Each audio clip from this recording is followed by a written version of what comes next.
তো আজকে আমরা কি পড়বো? কি সজীব আর কি জড়, মানে living things are non living things. তো যখন একটা হলো বাস, এটা কি গাছ, আর এটা কি গুটি পোকা। মানে কোন জায়গাতে পাওয়া যায়? এই যে গাছের মধ্যে আছে না গুটি পোকা। হ্যাঁ হ্যাঁ, মানে ট্রি। আর হইলো ক্যাটারপিলার। কি ক্যাটারপিলার আর হইলো ট্রি, তাদের কি আছে? প্রাণ আছে, ঠিক আছে না? তাহলে এটার কারণে লিভিং থিংস, ঠিক আছে?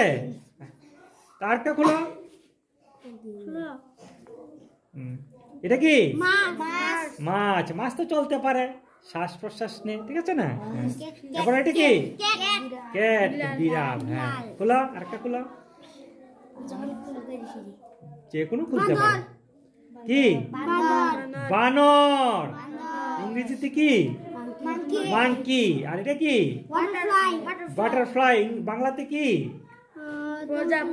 প্রজাপতি, ঠিক আছে? এগুলি প্রাণ আছে, উঠতে পারে, চলতে পারে। হ্যাঁ উল্টাও। এটা কি ফুল, ফ্লাওয়ার, গাছের মধ্যে ফ্লাওয়ার, ঠিক আছে না? এটা কি ইংরেজি বলবে বার্ড। হ্যাঁ উল্টাও।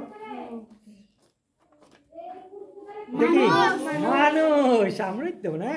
হ্যাঁ এটা কি অ্যান্ট। অ্যান্ট কি বাংলাতে কি পিঁপড়া। অ্যান্ট হলো পিঁপড়া। হ্যাঁ উল্টাও।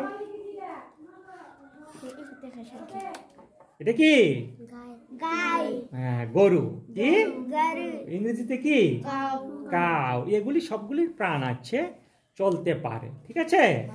এর জন্য এগুলি বলে কি সজীব বস্তু, মানে কি লিভিং থিংস। কি লিভিং থিংস। তাহলে আমরা এখন লিভিং থিংস জেনে নিলাম। নন লিভিংস হলো একজন।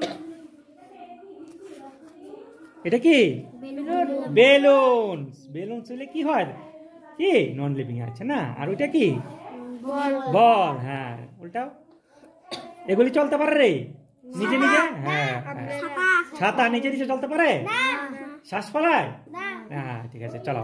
এবার এটা কি গড়ি, ইংরেজিতে কি ক্লক। হ্যাঁ বই, বুক। ঠিক আছে। এটা কি কাপ। হ্যাঁ এটা কি হ্যাঁ ঘর, মানে হাউস। এটা কি কাইট, মানে কি ঘুড়ি। এটা কি এটা এটা এটা এটা ব্রিক, মানে ইট। ইট কি ইট উল্টাও। এটা কি পেন্সিল।